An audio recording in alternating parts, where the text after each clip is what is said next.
You're going to hear from my partner here in a moment, and I bet she says much the same. There'll be other occasions where we'll talk at greater length and in more detail about all our hopes and dreams for Indiana agriculture, for Indiana livestock, for Indiana pork production.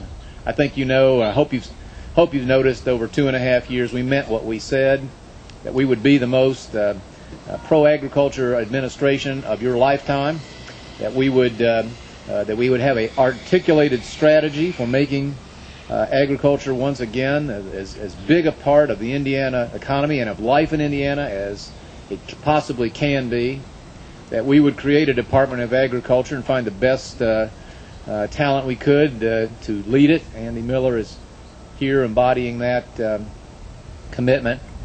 And when we went to defining what we would do, what specific things we would do to strengthen this backbone of our state, livestock production, specifically the goal of doubling pork production in a decade was at the top of that list, along with biofuels that have been mentioned.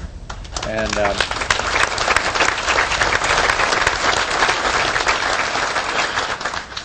we measure everything in this on our team, and if you don't believe me, you can ask poor Andy, who gets badgered by me if the pork, if the herd figures don't come on a regular basis, so I can keep track of whether we're gaining ground or not. We are, as I think you know. I think we're gaining ground in another really important respect that was mentioned too.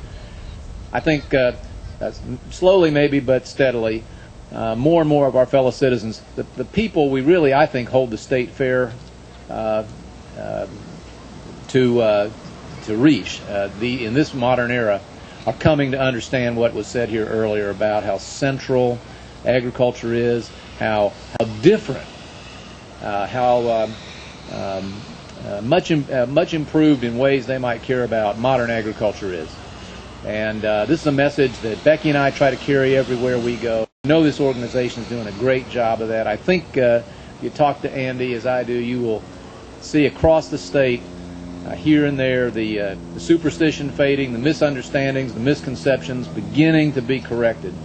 And people are coming to understand that we are in this together.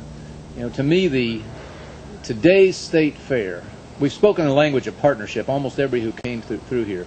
And to me, that's exactly the way to approach our task these days.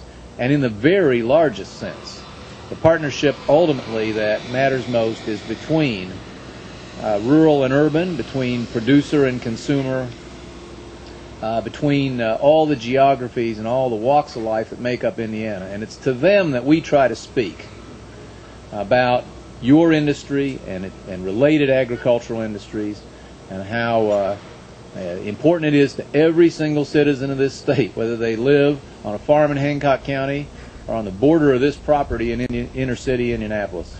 And I think we're gaining on it, and with your help we will succeed. Thank you very much.